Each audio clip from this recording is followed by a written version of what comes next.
හොඳයි දුවලා පුතාලා හැමෝටම ආයුබෝවන්. අපි නැවත වතාවක් මේ ආරම්භ කරන්නේ අපි කතා කරන මේ 10 වසර ව්‍යාපාර හා ගිණුම් කරන අධ්‍යයන විෂය ආශ්‍රිත පළාත් අවසාන වාර පරීක්ෂණ සඳහා අ, අපිට ඉදිරිපත් කළ ප්‍රශ්න පත්‍රවල ප්‍රශ්න වල පිළිතුරු සාකච්ඡාව තමයි අපි මේ කරගෙන යන්නේ. හොඳයි. එhmenan අද දින අපි තවත් අලුත් පේපර් එකක් ප්‍රශ්න පත්‍රයක් තෝරගත්තා. 2017 වසරේ වයඹ පළාතේ 2017 වසරේ වයඹ පළාතේ අවසාන වාර පරීක්ෂණය සඳහා අපි ඉදිරිපත් කරපු ප්‍රශ්න පත්‍රය තමයි අපි සාකච්ඡාව අද ආරම්භ කරන්නේ. හොඳයි. අපි මුලින්ම අපි බලමු මේ ප්‍රශ්න පත්‍රයට පිළිතුරු ලිවීමේදී අපිට ලැබෙන උපදෙස් සංග්‍රහය මොකක්ද කියලා. එතකොට අපි දන්නවා මේ පළවෙනි ප්‍රශ්න පත්‍රයේ බහුවර්ණ ප්‍රශ්න පත්‍රයක් අපිට ලැබෙන්නේ. එතකොට අපිට මේකේ ප්‍රශ්න 40ක් අපිට පිළිතුරු ලිවීම සඳහා අපිට ලැබෙනවා. එතකොට මේ ප්‍රශ්න 40ටම අපි අනිවාර්යයෙන්ම පිළිතුරු සපයන්න ඕනේ. එතකොට අපිට ලකුණු හම්බෙනවා එක ප්‍රශ්නයකට එක ලකුණ ගානේ අපිට මුළු ලකුණු 40ක් උපයන්න පුළුවන් මේ ප්‍රශ්න පත්‍රයට පිළිතුරු ලැබෙන්න. එහෙමනම් අනෙකුත් ලකුණු 60 අපිට ලබා ගන්න තියෙන්නේ දෙවන ප්‍රශ්න පත්‍රයේ. එහෙමනම් අපිට මේ ප්‍රශ්න පත්‍රයට පිළිතුරු ලිවීම සඳහා අපිට පැයක කාලයක් ලැබෙනවා. ප්‍රශ්න 40ක් පැයක් කියලා කියන්නේ මිනිත්තු 60ක්. ඒ කියන්නේ අපිට එක ප්‍රශ්නයකට පිළිතුරු ලියන්න මිනිත්තු 1මාරක කාලයක් ලැබෙනවා. හොඳයි. ඒ කියන්නේ අපිට මේවා සියලුම ප්‍රශ්න අනිවාර්ය ප්‍රශ්න. එතකොට අපිට මේක කියන්නේ මොකද්ද? අපිට මුලින්ම ලැබෙන උපදේශ ටික අපි කියවලා බලන්න ඕන. අංක 1 සිට 40 දක්වා ප්‍රශ්නවල දී ඇති 1 2 3 4 පිළිතුරු වලින් නිවැරදි හෝ වඩාත් ගැළපෙන පිළිතුර තෝරා ඔබට සැපේන පිළිතුරු පත්‍රයේ එක් එක් ප්‍රශ්නය සඳහා දී ඇති කවාතුරෙන් ඔබ තෝරාගත් පිළිතුරට අදාළ අංකය කවය තුල හරියක් ලකුණු කරන්න තමයි ඕන. ඒ කියන්නේ අපි දන්නවා එක හරි නම් එක කියන කවය තුල අපිට හරි ලකුණ දාන්න පුළුවන්. 4 හරි නම් 4 කියන කවය තුල දාන්න පුළුවන්. හැබැයි මතක තියාගන්න කව දෙකක ලකුණු දැම්මොත් හරි ලකුණු දැම්මොත් ඔබට ලකුණු ලැබෙන්නේ නොමැත. ඒක නිසා එක කවයක් විතරයි අපි නිවැරදි පිළිතුරට ලකුණු කරන්න ඕන. හොඳයි. එතකොට මේ ප්‍රශ්න පත්‍රයේ ඔන්න බලන්න ප්‍රශ්න අංක 1 සිට අපිට මේ විදිහට බහුවර්ණ පිළිතුරු අපිට ලැබෙනවා. ඊට පස්සේ මේක බලන්න ප්‍රශ්න අංක අපි දැන් 15 දිහා බලමු. ප්‍රශ්න අංක 15 අපි කියවලා බලනකොට අපිට පේනවා මේ ව්‍යාපාර වලට අදාළ අනන්‍යතාවය ආදායම් බදු ඒ වගේ ව්‍යාපාර පිළිබඳව න්‍යායාත්මක දැනුම තමයි මෙතන පරීක්ෂා කරන්නේ. 16 වෙනි ප්‍රශ්නයෙන් ඔබට යනකොට අපිට පේනවා ගිණුම් කරණය ආශ්‍රිත ප්‍රශ්න තමයි අපිට ලැබිලා තියෙන්නේ. මේ වත්කම් අදාළ ප්‍රශ්නයක්. මුදල් ගිණුම, භාණ්ඩ ගැනීම වගේ. ගිණුම් කරන. ඒ කියන්නේ අපි දන්නවා අපි ව්‍යාපාර අධ්‍යයනයේ සහ ගිණුම් කරණය කියන විෂයන් දෙකම ආවරණය කරනවා. ඒතකොට මේ විෂයපත දෙකෙන්ම අපිට ප්‍රශ්න සකස් වෙනවා. බොහෝ විට පළවෙනි ප්‍රශ්න 15 අපිට ව්‍යාපාර අධ්‍යයන කොටසෙන් ලැබෙන අතර ප්‍රශ්න අංක 16 සිට 40 දක්වා අපිට ලැබෙන්නේ ගිණුම් කරන ආශ්‍රිත ප්‍රශ්න. ඉතින් මේකේ අපිට න්‍යායාත්මක කරුණු සමහර වෙලාවට අපිට සටහන් කරන්න වෙනවා. ඒ වගේම පුංචි පුංචි ගණන් උනත් අපිට හදන්න සිද්ධ වෙයි ඉස්සරහට යනකොට. මේ තියෙන්නේ ඔන්න ගිණුම් කරන්නේ සමීකරණ ආශ්‍රිත ඔන්න පොඩි ගාණක් හදන්න. එතකොට ඔයගලන්ට කටු සටහනක මේ ගාණ හදලා පිළිතුර අපිට තෝරන්න පුළුවන්. ඒ වගේ මේ විදිහට ප්‍රශ්න 40ක් දක්වා ඔබලාට ප්‍රශ්න ලැබෙනවා. ඒ පසුභාගයේ අපිට ලැබෙන ප්‍රශ්න ටික ප්‍රශ්න පත්‍රයේ මොනවද? ගිණුම් කරන ආශ්‍රිතව අපිට ලැබෙන ප්‍රශ්න 36, 37, 40. ඉතින් ඔබලා එක ප්‍රශ්නයක්වත් පිළිතුරු මගහරින්න එපා. මොකද පිළිතුරු 4ක් දීලා තියෙනකොට අපි දන්නවා එකක් අනිවාර්යයෙන්ම නිවැරදි කියලා. ඉතින් අපි යම්කිසි ප්‍රශ්නයක අපි පිළිතුරු නොදන්නවා වුණත් අපි අනුමාන කරලා අපිට පිළිතුරක් අපි ලියලම තමයි යන්න ඕන. එහෙම නැත්නම් අපිට අවාසියක් වෙනවා විභාගයේදී. ඒක නිසා අපි උපරිම උත්සාහ ගන්න ඕන 30යි 40යි අතර ලකුණු ගන්න. එතකොට තමයි අපේ ඉලක්කය වෙන ඒ සාමාර්ථයක් ගන්න අපිට පහසුවෙන් යන්න පුළුවන්. ඉතින් මම මේ ඔයගලන්ට ඉදිරිපත් කරේ මේ ප්‍රශ්න පත්‍රයට පිළිතුරු ලියන්න ඉස්සෙල්ලා අපි අවධානය යොමු කළ යුතු වැදගත් කරුණු සහ කොහොමද මේ පිළිතුරු තෝරගන්නේ කියන උපක්‍රම යනාදී. එහෙමනම් අපිට දැන් තියෙන්නේ මේ ප්‍රශ්න අංක 1 සිට විස්තරාත්මක සාකච්ඡාවට යොමු වෙන්න. එහෙමනම් අපි පළවෙනි ප්‍රශ්නේ සාකච්ඡා කරන්න දැන් යොමු වෙමු. ව්‍යාපාර යන්න වඩාත් හොඳින් අර්ථවත් වනුයේ මිනිස් අවශ්‍යතා හා උවමනා සපුරාලන ඕනම කටයුත්තක් ලෙසය. අංක 1. ලාභ ලැබීමේ අරමුණෙන් කරන ඕනෑම කාර්යයක් ලෙසය. තුන්වෙනි පිළිතුර මිනිසාට අවශ්‍ය භාණ්ඩ හා සේවා නිෂ්පාදනය කිරීම ආශ්‍රිත ඕනෑම කටයුත්තක්. හතරවෙනි එක ජීවත් වීම සඳහා මිනිසාට අනිවාර්යයෙන්ම සපුරා ගත යුතු දෑ සපයන ආයතනයක් ලෙසය. ජීවත් වීම සඳහා මිනිසාට අනිවාර්යයෙන්ම සපයා ගත යුතු දෑ සපයන ආයතනයක්. දැන් බලන්න මේ විකල්ප 4 දිහා බලනකොට මේකේ ඇතම් කරුණු අපිට තේරෙනවා ගැළපීමක් තියෙන බවට. ඒ වුණත් අපි දන්නවා අපිට දීලා තියෙන අභියෝගය තමයි ව්‍යාපාර යන්න වඩාත් හොඳින් අර්ථවත් වන වැකිය තෝරන්න කියන එක. එමනම් ව්‍යාපාරයක් යන්න නිර්වචනය කරන්න තමයි අපිට මේ වැකි 4 දීලා තියෙන්නේ. ඉතින් ඒකෙන් හොඳම එක. හොඳයි අපි නැවත වතාවක් ඊටමත් කිට්ටුවෙන් මේ ප්‍රකාශ 4 අපි තෝරගන්න බලමු. පළවෙනි එකෙන් කියන්නේ මිනිස් අවශ්‍යතා හා උවමනා සපුරාලන ඕනම කටයුත්තක් ලෙස. අපි දන්නවා ව්‍යාපාරයක් සම්බන්ධ වන්නේ මිනිසාගේ අවශ්‍යතා එහෙම නැත්නම් උවමනා සපුරා ගන්න. මොකද අපි දන්නවා ජීවත් වීම සඳහා අපිට මේ අවශ්‍යතා අනිවාර්යයෙන්ම සම්පූර්ණ කරගන්න ඕන කියලා අපි ලියාගත්තා. අපි ඉගෙනගත්ත අධ්‍යයනය කරා. ඒ වගේම අපි දන්නවා මේ මිනිස් අවශ්‍යතාවයන් කියන ඒවා තියෙන්නේ ඉතාමත් කිහිපයක් තමයි තියෙන්නේ.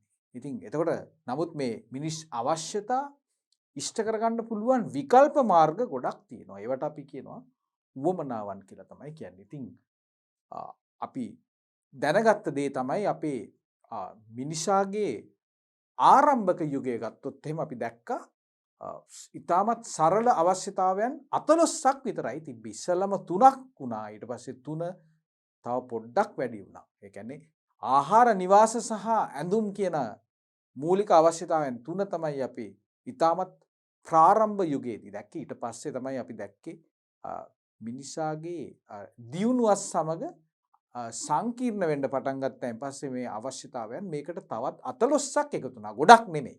14ක්. කියන්නේ අධ්‍යාපනය, සෞඛ්‍ය ආරක්ෂාව, විනෝදය, ප්‍රවාහනය, sannivedanaya වගේ දේවල් තවත් කීපයක් එකතු වුණා. කොහොමත් අපි ගත්තොත් එහෙම 10ක් වගේ 10ක් 9ක් ඒ වගේ තමයි අපි ගණන් කරොත් මේ අවශ්‍යතාවයන් තියෙන්නේ. ඉතින් ඇයි මේ ව්‍යාපාර බිහි වෙන්නේ කියන එක ඔයගොල්ලන්ට මතක ඇති. අපි විවිධ අවදි තිබ්බා මේ ව්‍යාපාර බිහි වෙන්න ඉස්සෙල්ලා. අපි මුලින්ම දැක්කේ ස්වයං පෝෂිත යුගය. ඒ කියන්නේ අපිට අවශ්‍ය සියලු දේවල් අප අවට පරිසරයෙන් අප විසින්ම මැදිහත් වෙලා අපි සකස් කරගෙන අපේ අවශ්‍යතාවයන් අපි මොකද කරගත්තේ? සංසිඳව ගත්තා.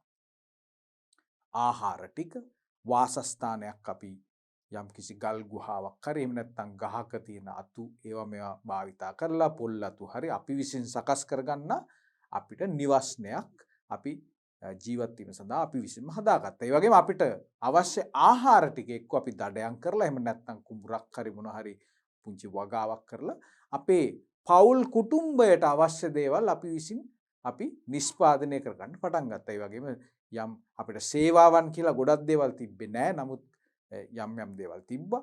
අපි හුරුදු පුරුදුනේ අපිට ඕන දේවල් අපිම කරගන්න. ඊට පස්සේ මොකක්ද උනේ?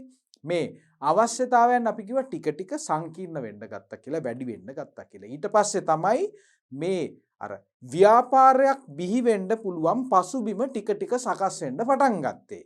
ඉතින් අර සංකීර්ණ වෙන්න මිනිසා මොකද කරේ? තමා දක්ෂ, තමා ප්‍රවීණත්වයක් දක්වන යම්කිසි කර්මාන්තයක විතරක් තමයි යෙදෙන්න පටන් ගත්තේ. ඊට පස්සේ ඒ අපි ප්‍රවීණත්වයක් දක්වන දේ අපි වැඩි වශයෙන් නිෂ්පාදනය කරලා නිෂ්පාදන අතිරික්තයක් තිබ්බෙන් පස්සේ අපි ඒක හුවමාරු කරගන්න පටන් ගන්නවා. ඒකට තමයි අපි බාටර් සිස්ටම් කියලා කියන්නේ. මොනවද? බාටර් සිස්ටම්. අපේ අතිරික්තය අපි වෙනත් කෙනෙකුට දීලා ඒ වෙනත් අය විසින් නිෂ්පාදනය කරන භාණ්ඩ එහෙම නැත්නම් සේවාවන් වලින් අපගේ අනෙකුත් අවශ්‍යතාවයන් අපි සම්පූර්ණ කරගන්න උත්සාහ කරා. ඉතින් ඒ බාට ක්‍රමයට පස්සේ තමයි මේ ව්‍යාපාර කියන එක බිහි වෙන්න ගත්තේ. ඒ කියන්නේ අපි වැඩියෙන් එක දෙයක් නිෂ්පාදනය කරන්න යනකොට එහෙම නැත්නම් සේවාවක් නිෂ්පාදනය කරන්න යනකොට අපි අත අතිරික්තයක් තියෙනවා. ඊට පස්සේ ඒ අතිරික්තය අපි කොහොමද වෙනත් අය සමග හුවමාරු කරගන්නේ? ඉතින් අපිට ලාභයක් ලබා ගන්න පුළුවන් තත්ත්වයක් නිර්මාණය වුණා. දක්ෂ පුද්ගලයෝ විසින් වැඩියෙන් නිෂ්පාදනය කරලා තමාට අවශ්‍ය භාණ්ඩ සේවාවන් ගොඩාක් ගන්න පුළුවන් විදිහේ හැකියාවක් ලබා ගත්තා. ඒ අතරතුර වෙච්ච දියුණුවක් තමයි මේ මුදල් සොයා ගැනීම. මේ මුදල් සොයා ගැනීම මගින් මේ ධනය රැස් කරන්න පුළුවන් පසුබිමක් ගොඩ නැගුණා. ඉතින් ව්‍යාපාර කියලා දෙයක් බිහි වෙන්න පටන් ගත්තා. මේ ආර්ථිකමය ස්වරූපයකින් භාණ්ඩ හා සේවාවන් මේ මුදල් කියන හුවමාරු මාධ්‍යයට යටත්ව හුවමාරු වෙන්න පටන් ගත්තයින් පස්සේ ධනයක් බිහි වෙන්න පටන් ගත්තා. ඒක තමයි මිනිසාට මේ ව්‍යාපාර කරන්න ලැබුණු ප්‍රබෝධකය. නමුත් අපිට අමතක කරන්න බෑ මේ ව්‍යාපාර බිහි වෙන්නේ මිනිසාගේ අවශ්‍යතාවයන් හා උවමනාවන් සපුරා ගැනීමට බව. ඉතින් අපිට දැන් තියෙන චැලෙන්ජ් එක තමයි මේ මිනිස් අවශ්‍යතා හා උවමනා සපුරාලන කියන කටයුත්තක් කියන එකේ පළවෙනි එකෙන් නිර්වචනය කරනවා. දෙවෙනි එකේදී කියනවා ලාභ ලැබීමේ අරමුණු කරන ඕනෑම කාර්යයක් කියලා. ඉතින් අපි මේ ව්‍යාපාරවල අරමුණු දිහා බලනකොට අපි කතා කරනකොට අපි දැනගත්තා ප්‍රධාන වශයෙන් අරමුණු දෙකක් තියෙන්න පුළුවන් කියලා. ලාභ ලැබීම මුඛ්‍ය අරමුණ බවට පත් ව්‍යාපාර තියෙන්න පුළුවන්. එහෙම නැත්නම් සමාජ සුබ සාධනයේ පෙරදැරි කරගෙන ක්‍රියාත්මක වෙන ව්‍යාපාරක් තියෙනවා කියලා අපි හොයාගත්තා. ඒක නිසා අපිට මේ දෙවෙනි ප්‍රකාශයත් එක්ක එකෙල්ලේ අපිට එකඟ වෙන්න බෑ. මොකද සෑම ව්‍යාපාරයක්ම ලාභ ලැබීමේ අරමුණෙන් කටයුතු නොකරන නිසා. පළවෙනි පිළිතුරේ යම්කිසි ගැළපීමක් තියෙනවා. අපි බලමු තුන්වෙනි පිළිතුර. මිනිසාට අවශ්‍ය භාණ්ඩ හා සේවා නිෂ්පාදනය කිරීම ආශ්‍රිත ඕනෑම කටයුත්තක් බලන්න. පළවෙනි පිළිතුරත් තුන්වෙනි පිළිතුරත් මේක ටිකක් කිට්ටුවෙන් යන බවක් අපිට පේනවා.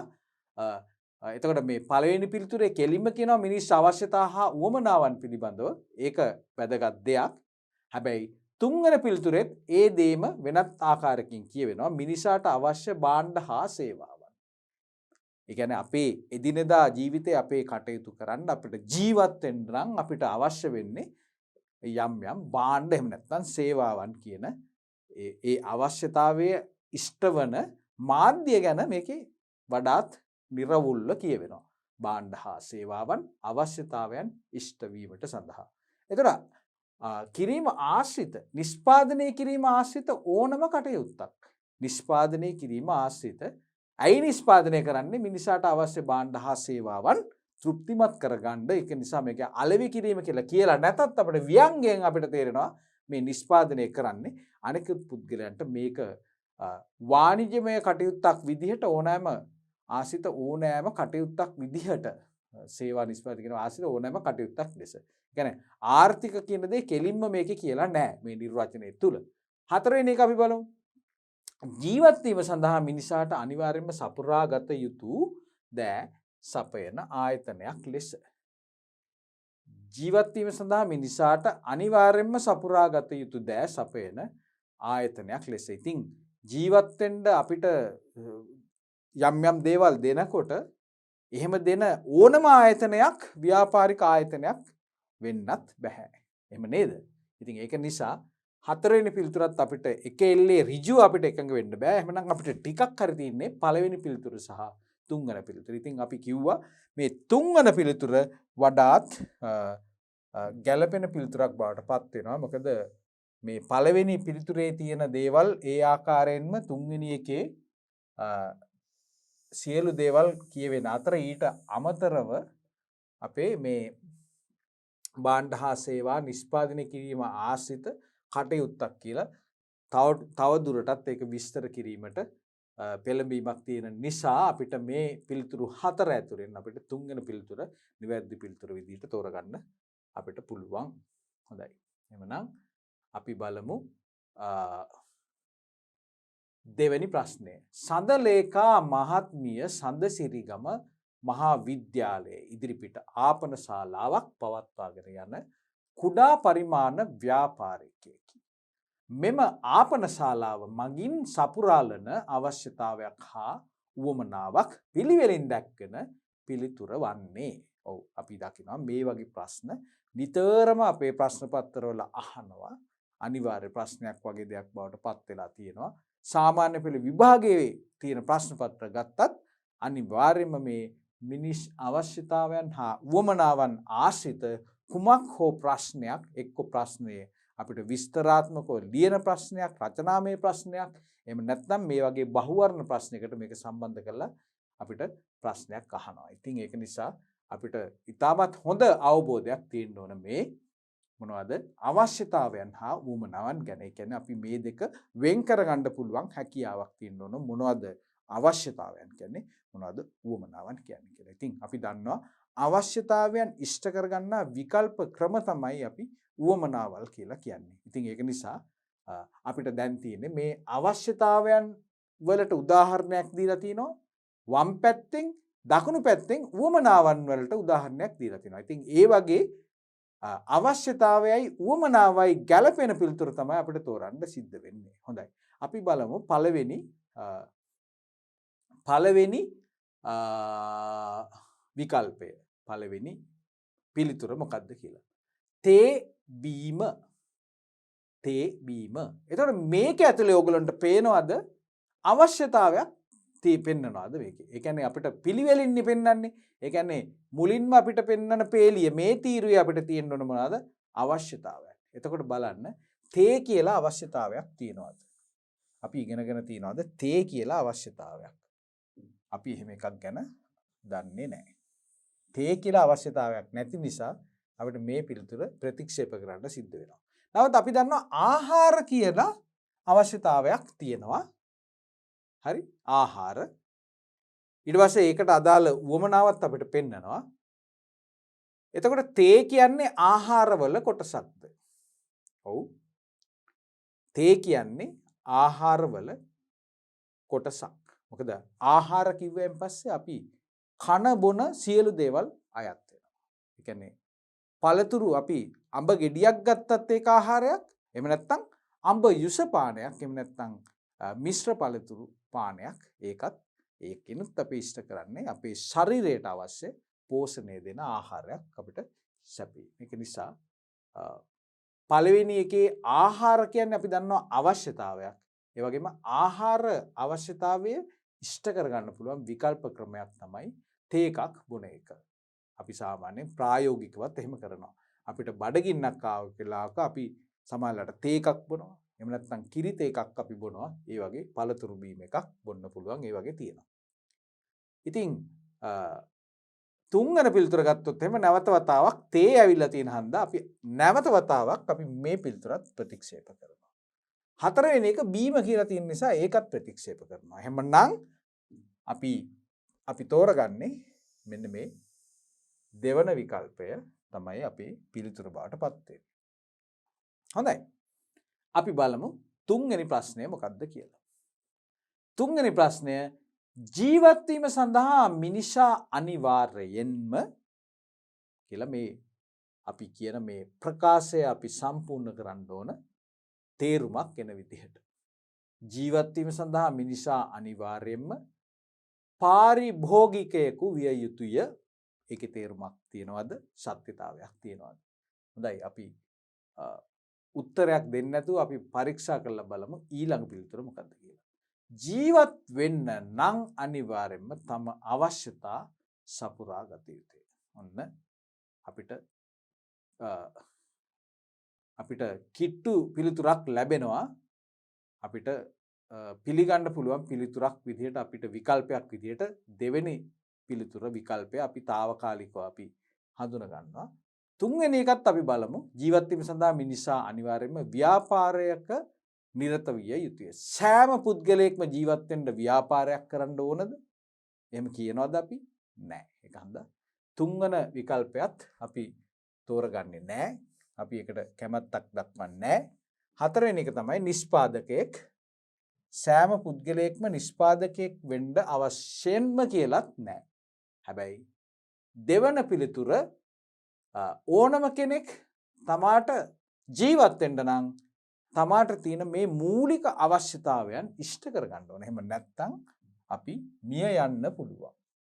ඒක නිසා අපිට පුළුවන් තහවුරු කරන්න දෙවන පිළිතුර දෙවන විකල්පය නිවැරදි පිළිතුරක් විදිහට. හොඳයි. දැන් අපිට පුළුවන් සාකච්ඡා කිරීම සඳහා හතරවෙනි ප්‍රශ්නේ ගන්න. හොඳයි. අපි බලමු.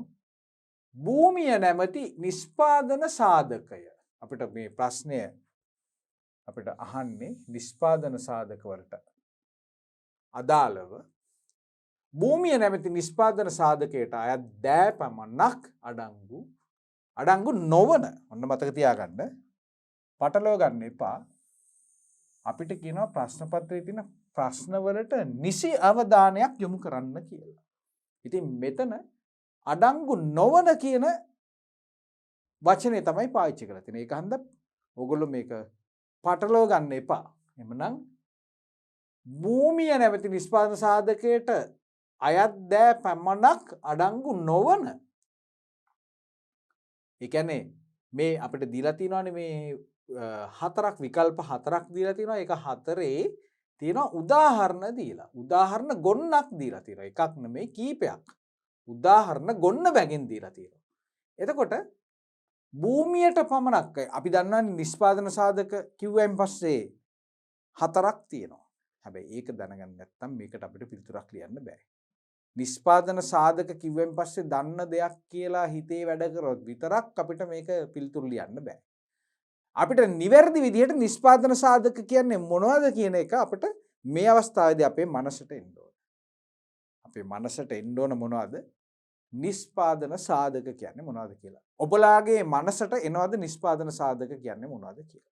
කීයක් තියෙනවද?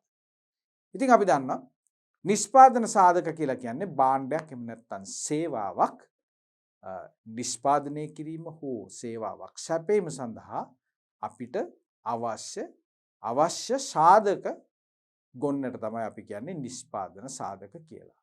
නැත්නම් මේවා අපේ තියෙන සම්පත් අපි කොට්ටාස හතරකට අපි වෙන් කර ගන්නවා.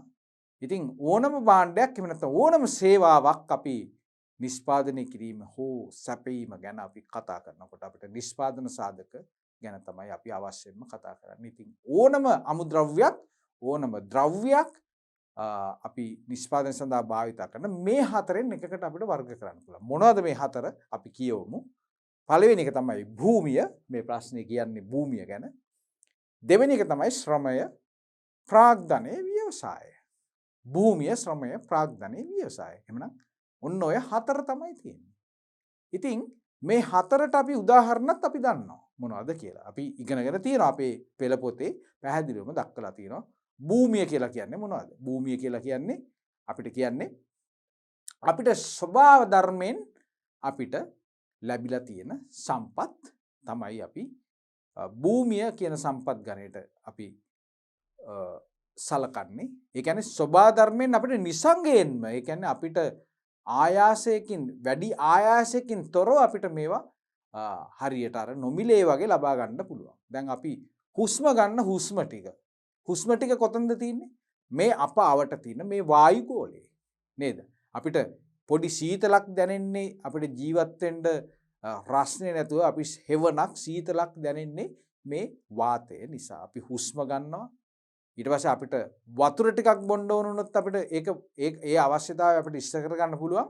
එක්කෝ අපිට පුළුවන් ගඟකින්, දොලකින් වගේ එහෙම නැත්නම් ලිඳකින් වගේ අප විසින්ම සකස් කරගෙන අපිට ආයාසයකින් තොරව මේ දේවල් ලබා ගන්න පුළුවන්. මුහුදට ගියොත් අපිට මාළු ටිකක් අල්ල ගන්න පුළුවන්.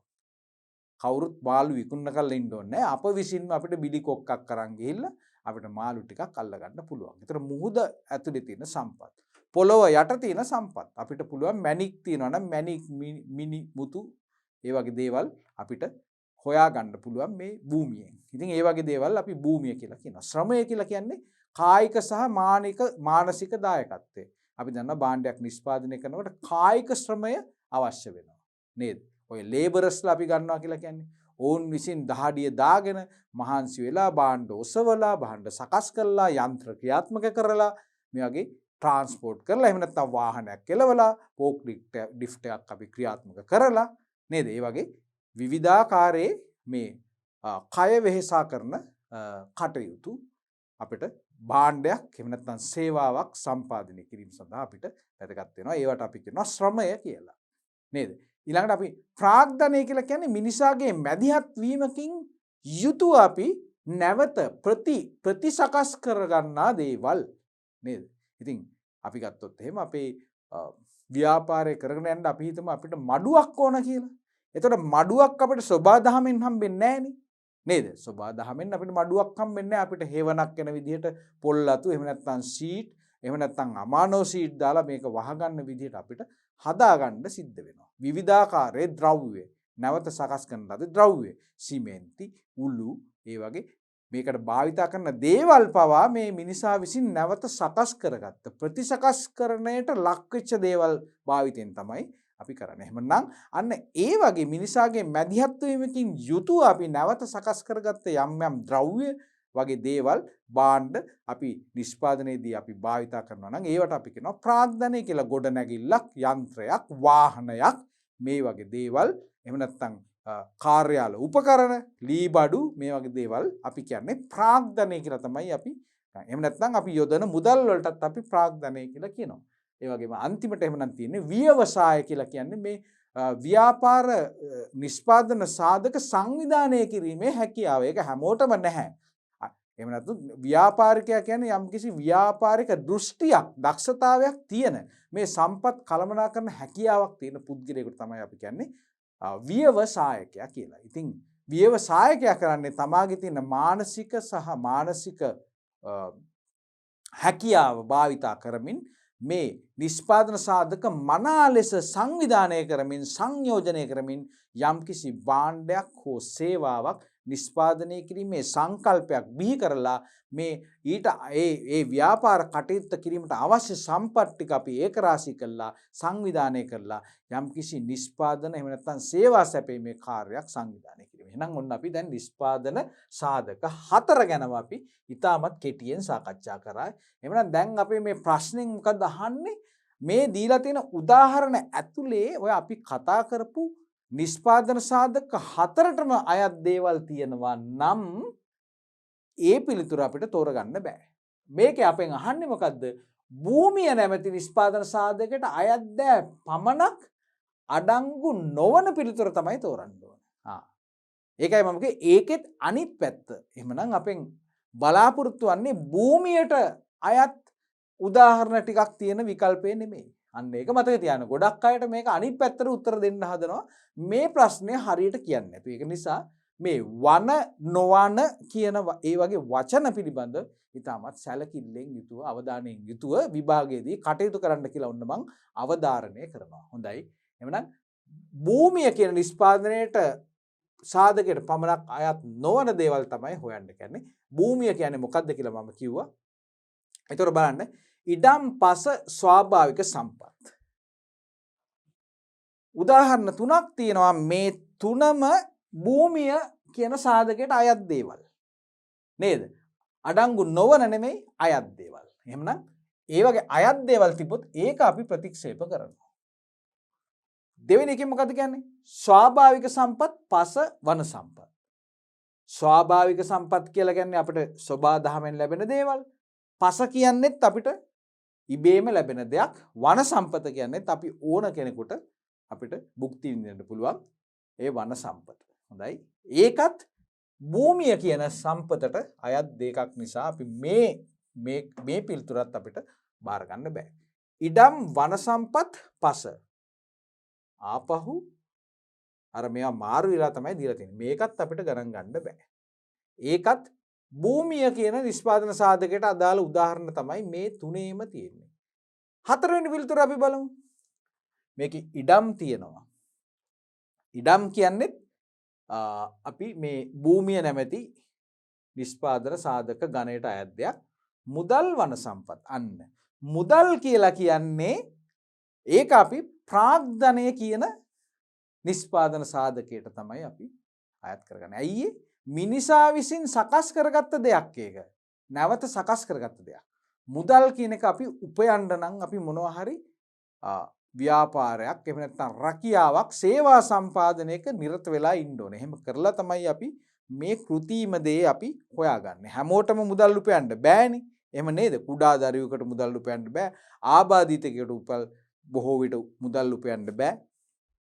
මොකද ඔවුන්ට මුදල් ඉපේම ආශ්‍රිත කාර්යයක් කරන්න හැකියාවක් නැති නිසා. එහෙමනම් මුදල් කියලා කියන්නේ මිනිසාගේ මැදිහත් වීමකින් යුතුව අපි අත්පත් කරගන්නා සම්පතක්, ලාභයක් වගේ දෙයක්. ඒක නිසා ඒකෙන් තමයි මුදල් බිහි වෙන්නේ. එහෙමනම් භූමිය කියන නිෂ්පාදන සාධකයට පමණක් අයත් වෙන උදාහරණ නෙමෙයි මේක ඇතුලේ තියෙන්නේ. අපිට අන්න ඒ වගේ පිළිතුරක් තමයි මේකෙන් අපේක්ෂා කරන්නේ. අඩංගු නොවන කියන වචනේ තියෙන නිසා. හොඳයි. පස්වෙනි ප්‍රශ්නෙට අපි යොමු වෙමු. මොකද්ද පස්වෙනි ප්‍රශ්නේ? සමාජ සුබ සාධනයට ව්‍යාපාරය දායක වන්නේ දැයි අරමුණු කරගනිමින් ව්‍යාපාර කෙරෙහි ඇල්මක් දක්වන්නේ. ප්‍රශ්නේ තේරුණාද? මොකද කියන්නේ? සමාජ සුබ සාධනයට ව්‍යාපාරයේ දායක වන්නේ දැයි අරමුණු කරගනිමින් ව්‍යාපාර කෙරෙහි ඇල්මක් දක්වන්නේ. කවුද ව්‍යාපාර කෙරෙහි ඇල්මක් දක්වන පාර්ශවයන්? ඇල්මැති පාර්ශවයන්. අපි ඇල්මැති පාර්ශවයන් රාශියක් ගැන අපි ඉගෙන ගත්තා. ඒක පටන් ගන්නෙ කොතනින්ද? ව්‍යාපාරයේ ඇතුලෙන්. ව්‍යාපාරයේ ඇතුලේ ඉන්න තුන් කොට්ටාසයක පාර්ශවයන් ඇල්මක් ඇති පාර්ශවයන් බවට මුලින්ම පත් වෙනවා. කවුද මේ ඇල්මක් ඇති පාර්ශවයන්? ව්‍යාපාරයේ අයිතිකරුවන් ප්‍රමුඛව ව්‍යාපාරයේ සැලසුම් ක්‍රියාත්මක කරන කළමනාකරුවන් සහ මේ ව්‍යාපාරයේ නිෂ්පාදන එහෙම නැත්නම් සේවා කටයුතු සඳහා තමාගේ ශ්‍රම දායකත්වයේ දක්වන සේවකයන්. මේ තුන් කොට්ටාසෙම ප්‍රමුඛව ඇල්මක් ඇති පාර්ශවයන් බවට පත් වෙනවා. ව්‍යාපාරයේ කෙරෙහි ආදරයෙන් කටයුතු කරන කොට්ටාසයක් බවට පත් වෙනවා. මොකද තමන්ගේ පැවැත්ම ජීවිකාව ඔවුන් ගෙන යන්නේ මේ ව්‍යාපාරයේ කියන කුටුම්බය ඇතුලේ ඒගොල්ලෝ ලබන යම් යම් ප්‍රතිලාභ වලින්. අයිතිකරුවන් ලාභ ලබනවා. ලාභ ලැබීම තුළින් ඔවුන් ප්‍රබෝධයක් ලබා ගන්නවා ව්‍යාපාරයේ සාර්ථකව කරගෙන යන්න.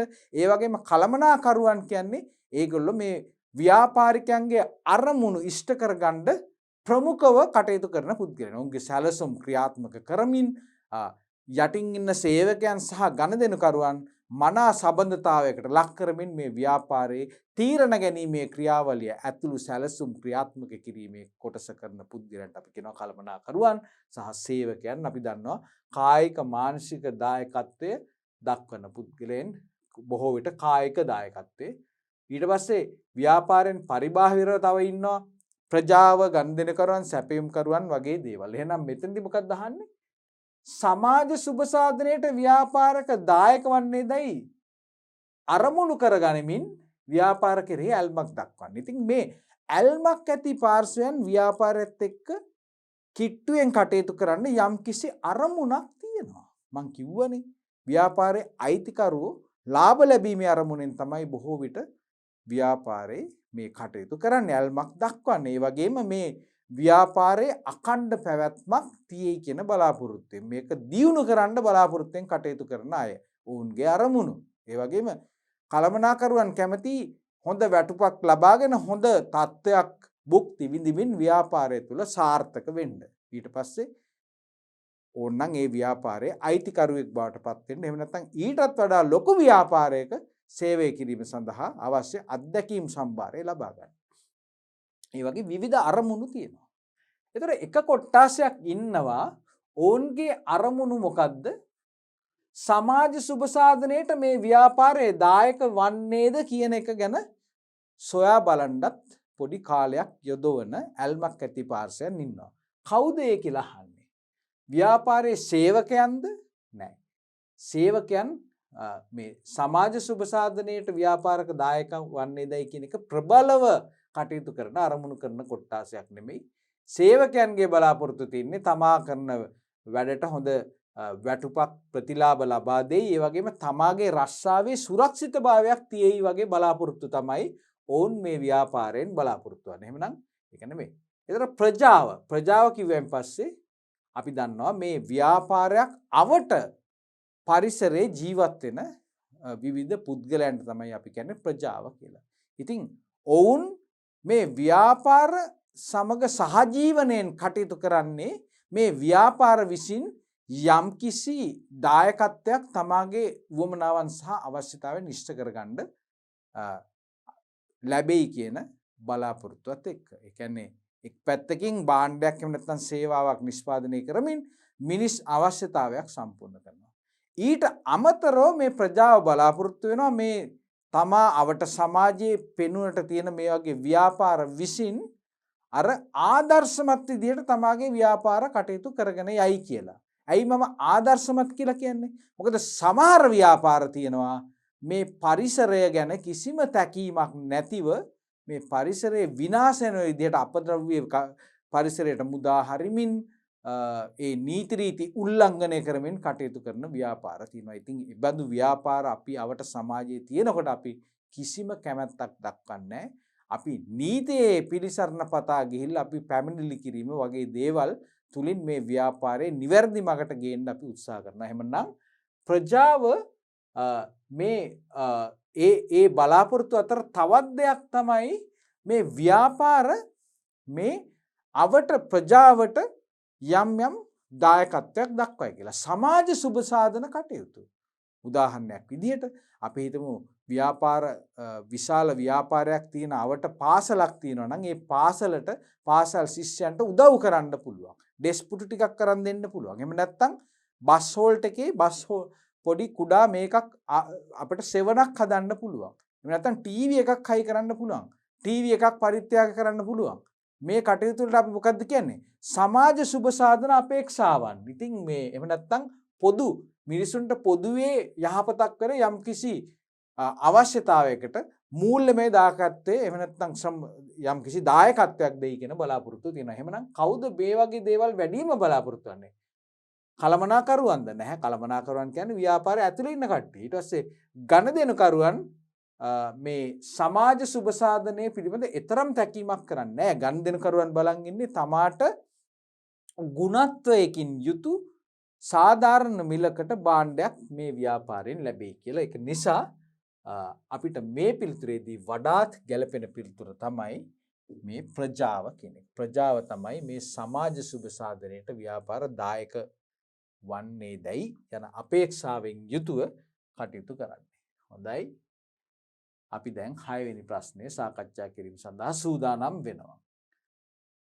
ඒකේ 6 වෙනි ප්‍රශ්නේ ඉස්සලම හිස්තැනක් තියෙනවා, දෙවන හිස්තැනකුත් තියෙනවා. මොකද්ද කියන්නේ? ව්‍යාපාරයක හිස්තැනක් අභ්‍යන්තර පරිසර සාධකයක් වන අතර. එතකොට මේ හිස්තැන පුරවැයෙන් පස්සේ ඒකෙන් කියවන දේ අභ්‍යන්තර පරිසර සාධකයක්ලු. දෙවෙනි එක පුරවැයෙන් පස්සේ ඒක බාහිර පරිසර සාධකයක්ලු. එවනම් මෙම ප්‍රකාශයේ 1 හා 2 යන ස්ථානවලට අදාළ නිවැරදි පිළිතුර තෝරන්නලු. පළවෙනි එක තමයි සැපයුම්කරුවෝ සහ අයිතිකරුවෝ. දෙවෙනි එක සැපයුම්කරුවෝ සහ කළමනාකරුවෝ. ගනුදෙනුකරුවෝ සහ සැපයුම්කරුවෝ, කළමනාකරුවෝ සහ සැපයුම්කරුවෝ. එතකොට මොනවද මේ ප්‍රශ්නය? පරිසරය පිළිබඳව, අභ්‍යන්තර පරිසරය පිළිබඳව මේ ප්‍රශ්නේ. මොනවා පිළිබඳවද? අභ්‍යන්තර පරිසරය පිළිබඳව. ඉතින් මේකට උත්තර දෙන්න නම් දුවේ පුතේ අපි දැනන් ඉන්න ඕන මොකද්ද පරිසරය කියන්නේ කියලා. පරිසරය කියන එක ගැන අපිට මතක් වෙන්නේ නැත්නම් අපි කොහොමද මේ ප්‍රශ්නෙට පිළිතුරු ලියන්නේ? ඒක නිසා මුලින්ම අපි පරිසරය කියන එක දැනගන්න ඕනේ. ඊට පස්සේ පරිසරයේ බෙදෙන ආකාරයක් තමයි අභ්‍යන්තර පරිසරය සහ බාහිර පරිසරය කියලා කියන්නේ. පරිසරය කියන එකට අපි පොදු නිර්වචනයක් දුන්නොත් අපිට කියන්න පුළුවන් මේ ව්‍යාපාරයක ක්‍රියාකාරීත්වයට, ව්‍යාපාරයක් අපි කටයුතු කරගෙන යෑමේදී ඊට බලපෑම් එල්ල කරන්න පුළුවන්. හරි? ව්‍යාපාරයේ දියුණු වෙන්න එහෙම නැත්නම් ව්‍යාපාරයට බාධකයක් විදිහට බලපෑමක් එල්ල වෙන්න පුළුවන් විවිධ පාර්ශවකරුවන් සහ වෙනත් සාධක එහෙම නැත්නම් බලවේග වලින් සමන්විත ව්‍යාපාරික වටපිටාවට තමයි අපි කියන්නේ ව්‍යාපාරික පරිසරය කියලා. ව්‍යාපාරික පරිසරයේ කොටස් දෙකකට බෙදෙනවා ප්‍රධාන වශයෙන් අභ්‍යන්තර පරිසරය සහ බාහිර පරිසරය. මේ දෙකම මේකේ කියවෙනවා. ඒතර අභ්‍යන්තර පරිසරය කියලා කියන්නේ ඒකින්න පාර්ශ්වකරුවන් තමයි ව්‍යාපාරයේ අයිතිකරුවන්, කළමනාකරුවන් සහ සේවකයන්.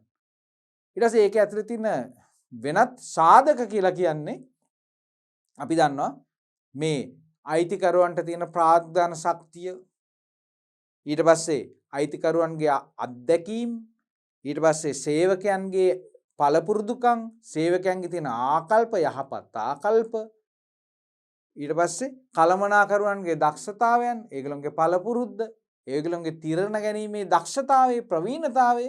ඉතින් මේ වගේ අර ව්‍යාපාරේ තවත් ව්‍යාපාරකයන් වෙනස් වෙමින් අපිට මේ විවිධ වූ සාධක විවිධාකාරයෙන් එක් ව්‍යාපාරයට බලපාන. සමහර ව්‍යාපාරවල අති දක්ෂ කළමනාකරුවන් සහ සේවක මඩුල්ලක් ඉන්නවා. එතකොට ඒ වගේ ව්‍යාපාරවලට කිසිම පැකිලීමකින් තොරව දියුණුව කරා යන්න පුළුවන්. ඉතින් ඒ වගේ මොකද්ද කියන්නේ? මේ පළවෙනියට කියවන දේ පිළිවෙලින් කියලා කියන්නේ ඉස්සල්ලාම කියවෙන්න ඕන මොකද්ද? අභ්‍යන්තර පරිසර සාධකයක් වෙන්න ඕන. පළවෙනි එක තෝරවුවොත් සැපයුම් කරුවෝ අභ්‍යන්තර පරිසර සාධකයක් වෙන්න ඕන. එතකොට මේ පළවෙනි පිළිතුර ගත්තොත් එහෙම එකට අපි සැපයුම් කරුවෝ තෝරවුවොත් ඊළඟට ඒක සැපයුම් කරුවෝ අභ්‍යන්තර පරිසර සාධකයක් වෙන්න ඕන. නමුත් අපි දන්නවා සැපයුම් කරුවෝ කියලා කියන්නේ අභ්‍යන්තර පරිසර සාධකයක් නෙමෙයි, බාහිර පරිසර සාධකයක්. ඒක නිසා බාහිර පරිසරය නේද? බාහිර පරිසරය. අපි ඒක තෝරගන්නේ නැහැ. ඊළඟට සැපයුම් කරුවෝ කියලා කියන්නේ නැවත වතාවක් එකට අභ්‍යන්තර පරිසර සාධකයක් නෙමෙයි. ඒක නිසා මේකත් අපිට බාර ගන්න බෑ. ඊළඟට ගනුදෙනු කරුවෝ කියලා කියන්නේ ව්‍යාපාරයෙන් පරිබාහිරව ක්‍රියාත්මක වන පාර්ශ්ව කරුවෙක්. ඒක නිසා අපි තුන්වෙනි එකත් අපිට බෑ. හැබැයි කළමනාකරුවෝ අංක 1ට දැම්මොත් කළමනාකරුවෝ අභ්‍යන්තර පරිසර සාධකයක් කියන එක අගේට අපිට ගැලපෙනවා. ඒක නිසා ඔන්න මේක නම් හරි. මේක හරි වගේම අපිට දෙවෙනියට හමු වෙන උදාහරණය බාහිර පරිසරය වෙන්නත් ඕන. මොකද දෙවෙනි දෙක කියන එකට මෙතන හිස්තැන්ට දැම්මොත් එහෙම අපි ඒක බාහිර පරිසර වෙන්න ඕනේ. එහෙනම් අපි බලමු ව්‍යාපාරයක මේකෙන් දැන් අපිට තේරුමක් එනවද කියලා. කළමනාකරණය. ව්‍යාපාරයක කළමනාකරුවෝ අභ්‍යන්තර පරිසර සාධකයක් වන අතර සැපයුම් කරුවෝ අපි මේ පිරෙව්වොත් සැපයුම් කරුවන් බාහිර පරිසර සාධකයකි. කදිමට අපිට තේරුමක් එනවා මේ විදිහට අපි පුරවුවොත්. ඒක නිසා අපිට පුළුවන් තහවුරු කරන්න හතරවෙනි පිළිතුර නිවැරදි පිළිතුර අපිට හමු වෙන විකල්පය විදිහට. හොඳයි. ප්‍රශ්න 6ක් අපි සාකච්ඡා කළා අවසන්. අපිට දැන් තියෙන්නේ 7 වෙනි ප්‍රශ්නය සාකච්ඡා කරන්න. ව්‍යාපාර පරිසරය අධ්‍යයනය කිරීමෙන් පහත දැක්වෙන ශක්තියින් සහ අවශ්‍යතාවයන් හඳුනාගත හැකි විය. මොකද්ද? පළවෙනි එක තමයි ප්‍රමාණවත් මූල්‍ය ශක්තියක්. B ව්‍යාපාරය සඳහා බදු සහන ලැබීම. මේ අපි මේ ව්‍යාපාරයේ පරිසරය පිළිබඳව අධ්‍යයනය කරනකොට අපි හොයාගත්ත දේවල්. ඇයි අපි ව්‍යාපාර පරිසරය අධ්‍යයනය කරන්නේ? මේ ව්‍යාපාර පරිසරය අධ්‍යයනය කිරීමෙන් තමයි අපි දැනගන්නේ මේ ව්‍යාපාර කටයුතු පහසුවෙන් කරගෙන යාමට අපිට හම්බෙන ලැබෙන ආශිර්වාදයන් මොනවද? ඒ වගේම අපිට තියෙන බාධක මොනවද කියලා. ධනාත්මක කරුණු සහ ඍණාත්මක කරුණු අපිට මතු කරගන්න පුළුවන්, ඉස්මතු කරගන්න පුළුවන් වෙන්නේ, හඳුනා ගන්න පුළුවන් වෙන්නේ මේ පරිසරයේ සූක්ෂම විදියට අපි පරිසරය පිළිබඳ සොයා බැලුවොත්. ඉතින් මේ සොයා බැලීමේදී අපි යම් ප්‍රවණතාවයන් හොයා ගන්නවා. එතකොට ඒ හොයා ගන්නා කරුණ මත අපි මේ දේවල් කළමනාකරණය කරන ශෛලිය අපි තීරණය කරගන්න ඕන. පරිසරය අධ්‍යයනය කිරීමෙන් ව්‍යාපාරයේ කටයුතු වලට බලපාන තීරණාත්මක සාධක හොයාගන්න පුළුවන්. සමහර දේවල් ධනාත්මකයි කියලා කිව්වා. උදාහරණයක් විදිහට ව්‍යාපාරයේ අභ්‍යන්තර පරිසරයේ තියෙන ධනාත්මක කරුණු තමයි අයිතිකරුවන්ට තියෙන ප්‍රාග්ධන ශක්තිය. අයිතිකරුවන්ගේ තියෙන කුසලතාවය. ඒගොල්ලන්ගේ තියෙන කැපවීම, දක්ෂතාවය. ඉතින් සේවකයෝ ගත්තොත් එහෙම සේවකයන්ගේ කැපවීම, ඊට පස්සේ ඔවුන්ගේ තියෙන දක්ෂතාවය, ඔවුන්ගේ පළපුරුදුකම, ඒ වගේ දේවල්. ඊළඟට කළමනාකරණය ගත්තත් මේ වගේ කාරණා බලපානවා. අත්දැකීම් නැත්තම් කළමනාකරණයට ඒක ව්‍යාපාරයේ දුර්වලතාවයක්, කටයුතු කරගෙන යාමට බාධකයක් වගේ දේවල්. බාහිර පරිසරයේත් එහෙමයි. එතකොට අභ්‍යන්තර පරිසරයේ අපි හොයාගන්න දෙයක් තමයි ශක්තියින් සහ දුර්වලතාවයන්. බාහිර පරිසරයේ අපි අධ්‍යයනය කිරීමෙන් අපිට හොයාගන්න පුළුවන් අවස්ථාවන් සහ තර්ජන. ඉතින් මේ දේවල් අපි අධ්‍යයනය කරලා හොයාගත්තොත් තමයි මේ යහපත් දේවල් යහපත් කරුණු කාරණා විදිහට අපිට යොදාගත්තොත්, ඒ කියන්නේ කළමනාකරන අත්දැකීම් හොඳට තියෙනවා නම් ඒ කළමනාකරුවන්ගෙන් උපරිම දායකත්වයක් අපි ලබා ගන්න ඕන. ඔවුන්ට තීරණ ගැනීමේ නිදහසක් දෙන්න ඕන. මොකද ඔවුන්ට තියෙන අත්දැකීම් සම්භාරය නිසා අයිතිකරුට පුළුවන් මොවුන් මත යැපෙන්න. ඒ කියන්නේ මොවුන්ට වගකීම් පවරලා අයිතිකරුට පුළුවන් තවත් ඊටත් වඩා වැදගත් කාරණා කෙරෙහි තමාගේ අවධානය යොමු කරන්න. ඒක තමයි අපේ කළමනාකරන ශෛලිය. ඉතින් මොකක්ද කියන්නේ? ව්‍යාපාර පරිසරය අධ්‍යයනය කිරීමෙන් පහත දක්වන ශක්තියින් සහ අවස්ථා හඳුනාගත හැකියි. ප්‍රමාණවත් මූල්‍ය ශක්තියක් තිබීම, ව්‍යාපාර සඳහා බදු සහන ලැබීම, පළපුරුදු කළමනාකරුවන් සිටීම, පාරිභෝගික ජීවන රටාව ව්‍යාපාරයට වාසිදායක වීම. හොඳයි. මොකද්ද ප්‍රශ්නේ අහන්නේ අපි? මින් අභ්‍යන්තර පරිසරයට අයත් ශක්තියින් පමණක් අඩංගු පිළිතුර. අර මම ඔයගොල්ලන්ට කිව්වා ශක්තියින් කියලා කියන්නේ අභ්‍යන්තර පරිසරයේ තියෙන අපිට හමු වෙන දෙයක්. හොඳයි. අපි බලමු ප්‍රමාණවත් මූල්‍ය ශක්තියක් කියලා කියන්නේ මොකද්ද? අභ්‍යන්තර පරිසර සාධකයක්. මූල්‍ය ශක්තිය තියෙන්නේ කාටද? මූල්‍ය ශක්තියක් තියෙන්න ඕන කාටද? ව්‍යාපාරේ හිමිකරුවන්ට. ව්‍යාපාරේ හිමිකරුවන් කියලා කියන්නේ අභ්‍යන්තර පරිසරයේ අංක 1ට ඉන්න පාර්ශවය. එමනම් මේ පළවෙනි එක මොකද්ද? අභ්‍යන්තර පරිසරයට අය ශක්තියක්ද දුර්වලතාවයක්ද? ප්‍රමාණවත් මූල්‍ය ශක්තියක් තියෙනවා නම් ඒක ශක්තියක්. ඒක ශක්තියක්. එමනම් මින් අභ්‍යන්තර පරිසරයට අය ශක්තියින් පමණක් අඩංගු පිළිතුර. හරි? ශක්තියින් පමණක් අඩංගු පිළිතුර. ඒ කියන්නේ පිළිතුරු ටික මෙතන තමයි දීලා තියෙන්නේ. සංයෝග කීපයක් දීලා තියෙනවා. එතකොට මේ ABC කියන සංයෝගයේ සුසංයෝගය ගත්තොත් මේ තුනෙන්ම කියවන්න ඕන ශක්තියින් ගැන. එතකොට බලන්න ABC කියන එක. A කියන්නේ ශක්තියක් අපි පිළිගන්නවා. එතකොට මේ බදු සහන කියලා කියන්නේ ශක්තියක් නෙමෙයි. ඒක අවස්ථාවක්. ඊට පස්සේ C කියලා කියන්නේ ඒක පළපුරුදු කළමනාකරුවන් සිටීම, ඒක ශක්තියක්. නමුත් මෙන්න මේක අපි පිළිගන්න බෑ මේක. මොකද්ද? B කියන එක බදු සහන ඒක ගැලපෙන්නේ වෙනත් තැනකට. නේද? වෙනත් තැනකට නිසා අපි මේ පළවෙනි පිළිතුර අපිට හොයන්න බෑ. මේකත් එක්ක අපිට එකඟ වෙන්න බෑ. දැන් බලමු අපි AC කියන එක. A කියන්නේ මොකද්ද? මූල්‍ය ශක්තියක් තියනවා කියලා කියන්නේ ඒක ශක්තියක්. නේද? මූල්‍ය ශක්තිය කියන්නේ ශක්තියක්. එහෙනම් A කියන එක හරි. A කියන එක හරි. C කියන්නේ මොකද්ද? පළපුරුදු කළමනාකරුවන්. ඒකත් හරි.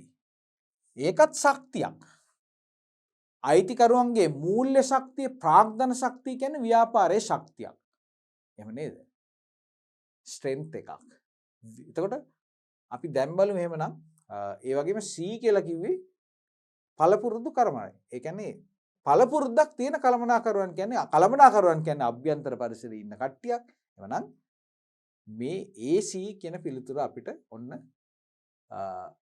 ශක්තියින් පමණක් නේද? ශක්තියින් සහ අවස්ථා හඳුනාගත්තා. එතකොට අහන්නේ මොකද්ද? අභ්‍යන්තර පරිසරයේ ශක්තියින් පමණක්. එතකොට මේ දෙක කියන පිළිතුරේ ශක්තියින් තමයි තියෙන්නේ. ශක්තියින් පමණක් තියෙන එකක්. අපි බලමු ඒ වුණාට තුන්වෙනි පිළිතුරත් හරිද කියලා. B කියලා කියන්නේ බදු සහන. බදු සහන කියන්නේ ශක්තියක් නෙමෙයි.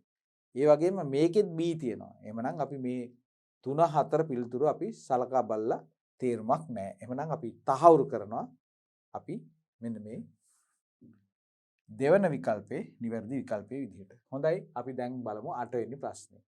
ව්‍යාපාරිකයන්ට පාලනය කළ හැකි සාධක ක්‍රියාත්මක වන පරිසරය හඳුන්වන්නේ බාහිර පරිසරයේද, නෛතික පරිසරයේද, දේශපාලන පරිසරයේද, අභ්‍යන්තර පරිසරයේද? අපිට වැඩියෙන්ම අපේ නිදහසට කටයුතු කරන්න පුළුවන් වෙන්නේ අපේ ගෙදර හිටියොත්ද එහෙම නැත්නම් පිට ගෙදරක එහෙම නැත්නම් අපි පොදු ස්ථානයකට ගියොත් අපිට නිදහසේ කටයුතු කරන්න පුළුවන් වෙන්නේ අපේ ගෙදර. අපේ ගෙදර. පාරට ගිහිල්ලා අපිට කැමති ඕනම දෙයක් කරන්න බෑ. මත්ද්‍රව්‍ය පාවිච්චි කරන්න බෑ. කෑ ගහන්න බෑ. කෙල ගහන්න බෑ. එහෙම නැත්නම් පරිසරයට හානි කරන්න බෑ. අපිට ඍෂි විදියට කටයුතු කරන්න බෑ. එහෙම නේද? එහෙමනම් අපිට පාලනය කරන්න පුළුවන් සාධක වැඩියෙන්ම තියෙන්නේ මොනවද? අපේ යවට. ඒ කියන්නේ අපේ ව්‍යාපාරයේ ඇතුළත. හරි? එතකොට ඒ වගේ සාධක ක්‍රියාත්මක කරන පරිසරයට අපි කියන්නේ අභ්‍යන්තර පරිසරය කියලා. එතකොට දේශපාලන පරිසරය අපිට පාලනය කරන්න බෑ. අපිට පුළුවන් ද දේශපාලකයන්ට බලපෑම් එල්ල කරන්න. නෛතික පරිසරය අපිට නීති රීති වෙනස් කරන්න පුළුවන් ද රටේ තියෙන. අපිට කරන්න බෑ. ඒ වගේම තමයි මේ බාහිර පරිසරය කියන එක අපිට පාලනය කරන්න අමාරුයි. බාහිර පරිසරයේ යමක් සිද්ධ වෙනවා නම් උද්දමනයේ වැඩි වෙනවා නම් අපිට ඒක බාර ගන්න සිද්ධ වෙනවා. පොලි අනුපාත වැඩි නම් අපිට වැඩි පොලියට තමයි ණය ගන්න පුළුවන් වෙන්නේ. නේද?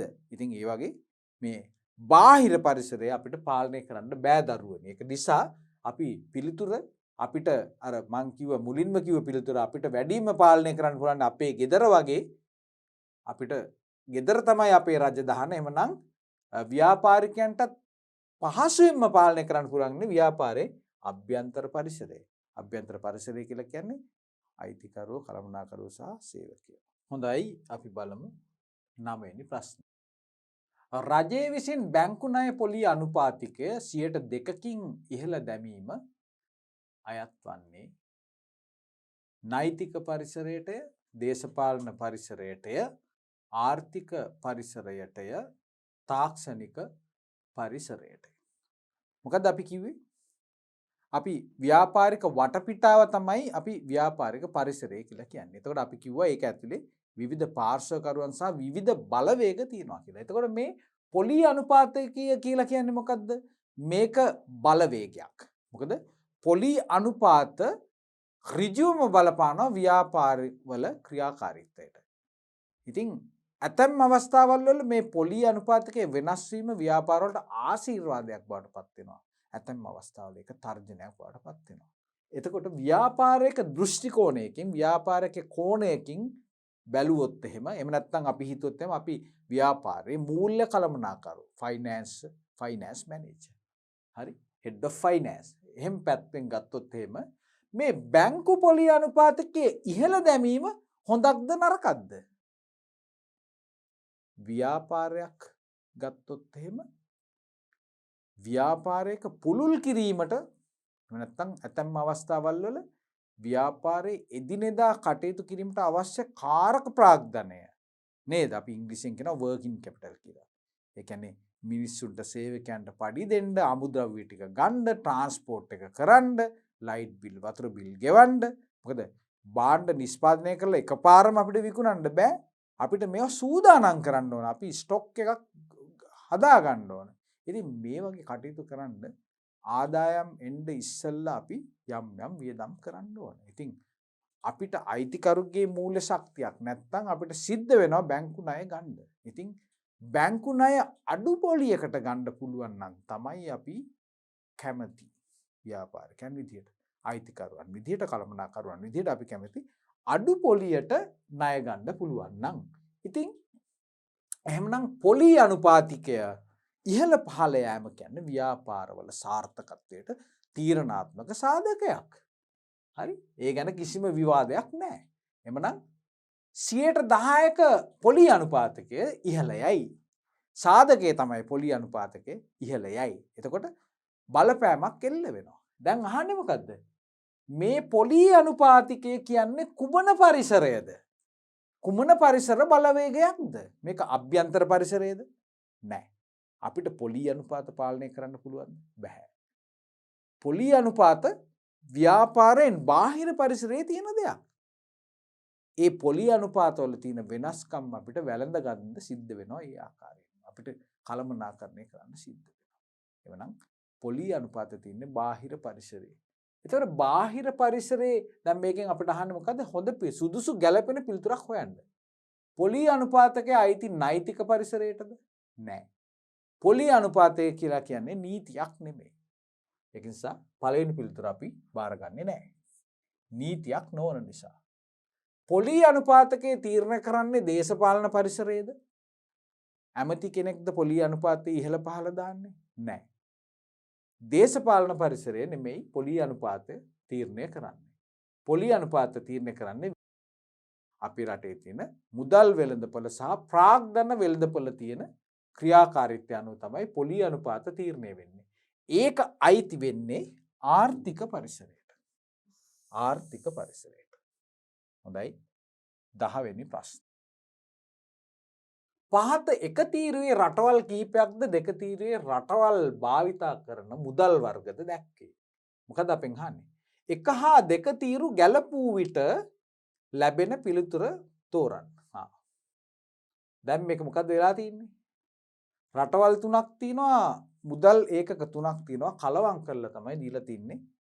අපි දන්නේ නැහැ මේවා හරිද කියලා. නමුත් අපේ දැනුමේ හැටියට අපි බලන්න ඕනේ මේවා ගැලපෙනවද කියලා. මොකද අපේ පෙළ පොතේ දීලා තිනවා මේ මුදල් රටවල් වල මුදල් ඒකක ඒ වගේම ඕගොල්ලන්ට ක්‍රියාකාරකම් සමහරට තිබ්බා මේ පිළිබඳ සොයා බලන්න. විවිධ රටවල් එක්ක අපි දන්නවාද ගෝලීකරණය වෙලා තියෙන්නේ අන්තර්ජාතික වශයෙන් අපි වෙළඳපොළවල් වලට අපි යනවා. ඒ වගේම පිට රටින් අපි යම් යම් භාණ්ඩ ආනයනය කරනවා අමුද්‍රව්‍ය ආනයනය කරනවා. එහෙමනම් අපි මේ ගෝලීකරණය වෙච්ච ලෝකයක ජීවත් වෙන්න නිසා අපි රටවල් අතර ගනුදෙනු සිද්ධ වෙන බවක් අපිට සාමාන්‍යයෙන් දක්නට ලැබෙනවා. ඉතින් ඒක නිසා අපි මේ විදේශ රටවල් වල භාවිතා වන මේ මුදල් ඒකක පිළිබඳවත් අපි දැනගෙන ඉන්න ඕන.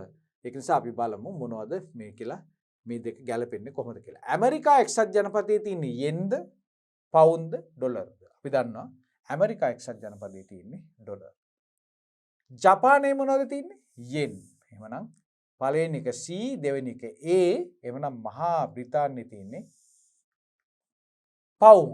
එහෙමනම් C A සහ B කියන පිළිතුර තමයි අපිට තෝරන්න සිද්ධ වෙන්නේ. පිළිවෙලින් ගැලපූ විට අපිට ලැබෙන්නේ ඇමරිකා එක්සත් ජනපදයට අයත් වෙන්නේ C. ඒ වගේම ජපානයට අයත් වෙන්නේ A සහ බ්‍රිතාන්‍යයට අයත් වෙන්නේ B. එහෙනම් CAB කියන පිළිතුර අපි නැවත වතාවක් තහවුරු කරමු. 11 වෙනි ප්‍රශ්නේ. දේශීය ව්‍යාපාර සඳහා ගෝලීය පරිසරයෙන් සිදුවන අහිතකර බලපෑමක් නොවන්නේ. මොකද ගෝලීය පරිසරය කියලා කියන්නේ? ගෝලීය පරිසරය කියන එක මම පොඩ්ඩක් කෙටියෙන් මතක් කරන්නම්. රටවල් අතර නේද? අපි කියන්නේ රටවල් අතර රටවල් දෙකක් අතර පවතින ආර්ථික සමාජීය සහ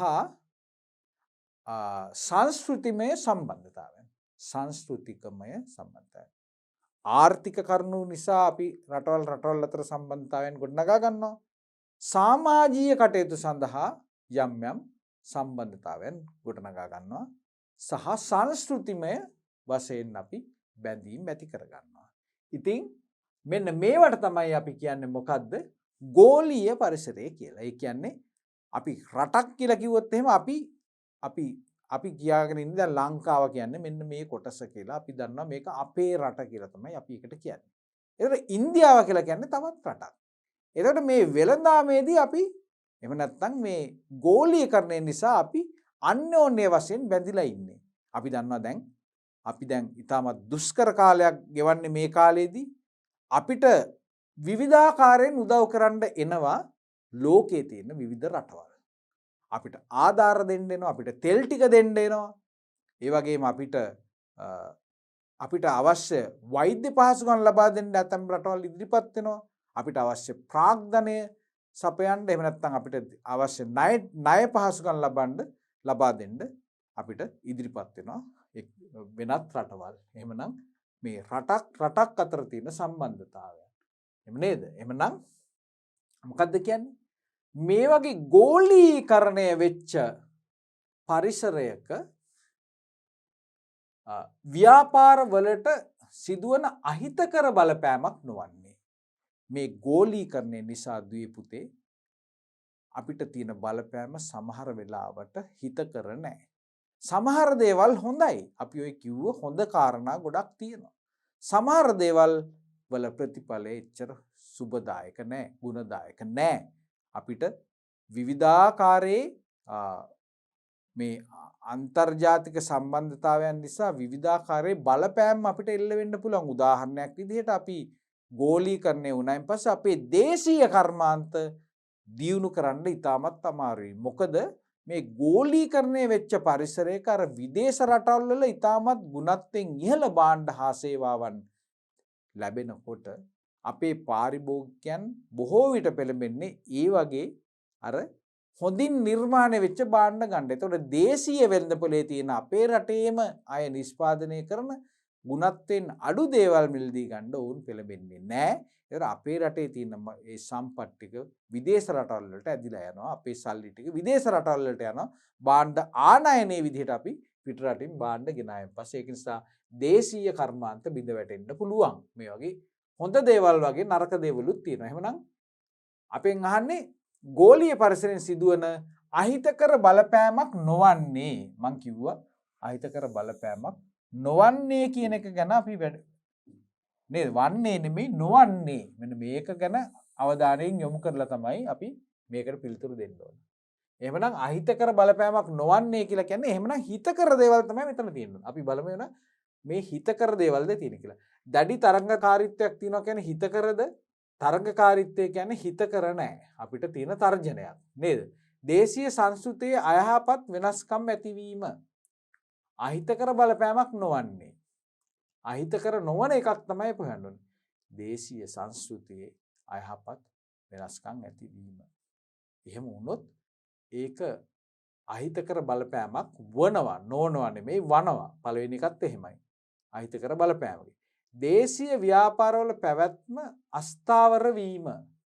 ඒකත් මොකද්ද? හොඳ දෙයක් නෙමෙයි. අස්ථාවර වෙනවා කියන්නේ. දේශීය භාණ්ඩ හා සේවා සඳහා විදේශ වෙළඳපොළ විවෘත වීම. හතරවෙනි එක ගන්න බලන්න. හතරවෙනි එක ඔබට හොඳයිද නරකයිද? අහිතකර බලපෑමක් නොවන්නේ.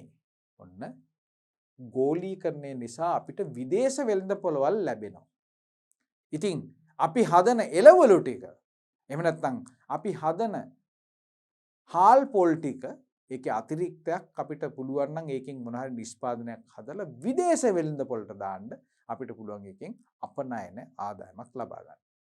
අපේ භාණ්ඩ එහෙම නැත්නම් සේවාවන් සඳහා වෙළඳපොළ විදියට අපේ ලංකාව ඇතුළත සීමා වෙන්නේ නැහැ.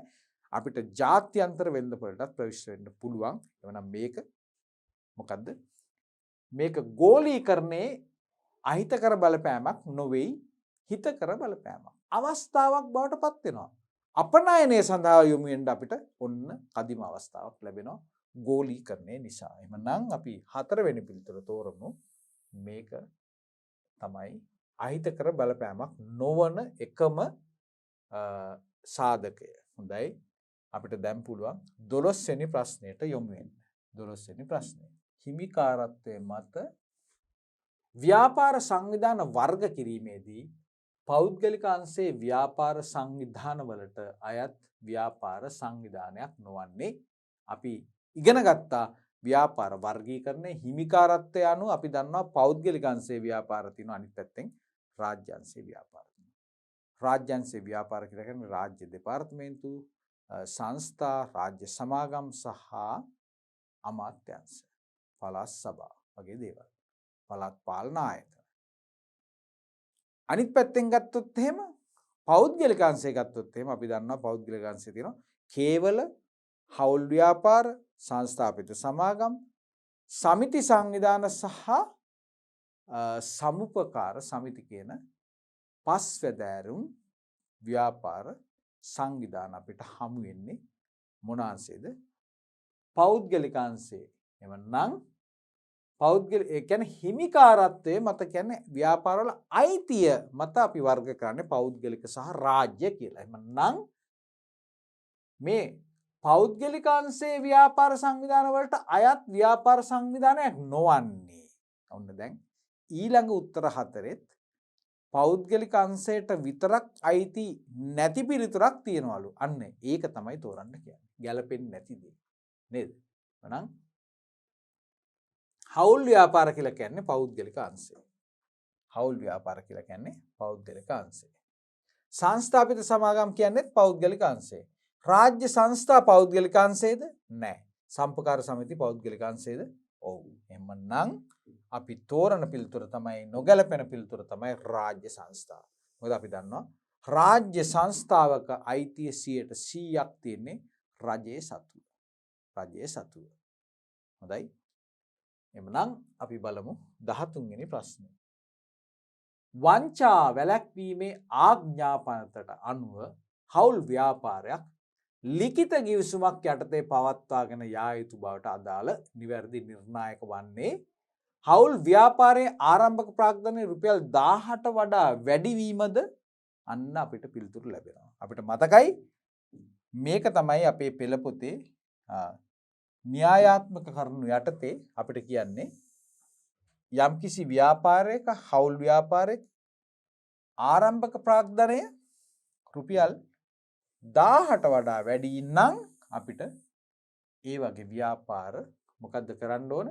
ලිඛිත ගිවිසුමක් යටතේ පවත්වාගෙන යන්න ඕන. ඒ කියලා කියන්නේ හවුල්කරුවන් විසින් ලිඛිතව කියලා කියන්නේ ලියලා තියෙන ડોකියුමන්ට් එකක්, ලියවිල්ලක්. එහෙම නැත්නම් අපි කියන එකට හවුල් ඔප්පුවක් කියලා. එහෙම නැත්නම් හවුල් ගිවිසුමක් කියලා. එතකොට ලිඛිතව මේ කොන්දේසි ඇතුළත් හවුල් ඔප්පුවක් අනිවාර්යෙන්ම තියෙන්න ඕන කියලා තමයි කියන්නේ. එහෙම නැතුව නම් සාමාන්‍යයෙන් තත්ත්වය තමයි හවුල් ව්‍යාපාරයක ලිඛිත ගිවිසුමක් අවශ්‍යම නැහැ. ලිඛිත වෙන්න පුළුවන් හවුල් ව්‍යාපාරයක් එකඟතාවයෙන් වෙන්නත් පුළුවන්. හවුල්කරුවෝ නිකන් එකඟ වෙනවා. එහෙම නැත්නම් ඉංගියෙන් වෙන්නත් පුළුවන්. කිසිම එකඟතාවයක් වාචික වෙන්නේ නැහැ. නමුත් ඔවුන් ක්‍රියාත්මක වන්නේ සියලු දේවල් මේ ගිවිසුමක් අනුව කටයුතු කරන හා විදිහට තමයි මේගොල්ලෝ කටයුතු කරන්නේ. ලාභ සමසේ භුක්ති විඳිමින් ඒ වගේ යම් කිසි නිර්ණායකයක් අනුව ඔවුන් හවුල් ව්‍යාපාරයේ ප්‍රතිලාභ බෙදා ගන්නවා. එහෙමනම් අනෙකුත් පිළිතුරු එකක්වත් අපිට බාර ගන්න බෑ. 1000ක් හෝ ඊට වඩා වැඩිවීම. 1000ට වඩා වැඩිවීම තමයි අපේ පෙළ පොතේ කියලා තියෙන්නේ. එහෙම නැත්නම් මේ නීතියේ වංචා වැළැක්වීමේ ආඥාපනත ගත්තොත් එමේ ඒකේ තියෙන රුපියල් 1000ට වඩා වැඩි නම් අනිවාර්යයෙන්ම ලිඛිත ගිවිසුමක් යටතේ හවුල්කරුවන් කටයුතු කරන්න ඕන කියලා. හොඳයි. අපි බලමු එහෙමනම් 14 වෙනි ප්‍රශ්නේ. ව්‍යාපාර පරිමාණය අනුව වර්ග කිරීමේදී යොදා ගන්නා නිර්ණායකයක් නොවන්නේ ව්‍යාපාර පරිමාණය අනුව වර්ග කිරීමේදී යොදා ගන්නා නිර්ණායකයක් නොවන්නේ සේවක සංඛ්‍යාව, භාවිතා කරන විදුලි බලධාරිතාවය, මේවා පරිමාණය අනුව නිර්ණායක. ආයෝජිත ප්‍රාග්ධනයත් අපි දන්නවා විශාල ප්‍රාග්ධනයක් යොදවන ව්‍යාපාර මහා පරිමාණ ව්‍යාපාර. විදුලි බලධාරිතාවය වැඩි නම් මහා පරිමාණ. විශාල සේවක සංඛ්‍යාවක් සේවය කරන ආයතන මහා පරිමාණ ව්‍යාපාර. නමුත් අපි මේ ප්‍රමාණාත්මක සාධකයක් විදිහට අපි ලාභය කවදාවත් පෙළපොතේ ලාභය ගැන කතා කළේ නැහැ. මේ පරිමාණය අනුව සුළු පරිමාණ, මධ්‍ය පරිමාණ සහ විශාල පරිමාණ විදිහට මේ ව්‍යාපාර වර්ග කරන්න. හොඳයි. 15 වෙනි ප්‍රශ්නේ.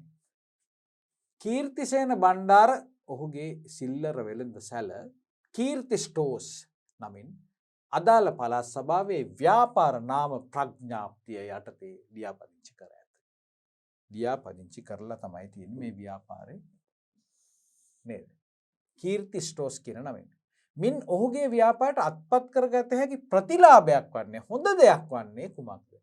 ව්‍යාපාර පැවැත්ම තහවුරු වෙනවද? පැවැත්ම තහවුරු වෙන්න පුළුවන්ද ව්‍යාපාරයක් ලියාපදිංචි කරා කියලා? නැහැ. අඛණ්ඩ පැවැත්මක් ලැබෙන්නේ නැහැ ව්‍යාපාරයක් ලියාපදිංචි කරා කියලා. ඒක හන්ද පළවෙනි පිළිතුර අපිට බාර ගන්න බෑ. පැහැදිලිද? පැහැදිලි. මෙතන කියන්නේ ව්‍යාපාර පැවැත්ම ගැන තමයි කතා කරන්නේ. බිස්නස් කොන්ටිනියුටි එක ඉංග්‍රීසියෙන් කියන්නේ. අඛණ්ඩ පැවැත්මක් ගැන තියෙන එක ගැන තමයි කතා කරන්නේ. එතකොට මේ ලියාපදිංචි කරා කියලා පැවැත්ම අඛණ්ඩ වෙන්නේ නැහැ. තනි පුද්ගල ව්‍යාපාරයක්. ව්‍යාපාරයට අනන්‍යතාවයක් ලැබීම හරියටම හරි. අපි දන්නවා ව්‍යාපාරයක් ලියාපදිංචි කිරීම තුලින් අපිට ඒ නමින් අපිට අනන්‍යතාවයක් ලැබෙනවා. වඩාත් හොඳ පිළිගැනීමක් ලැබෙනවා.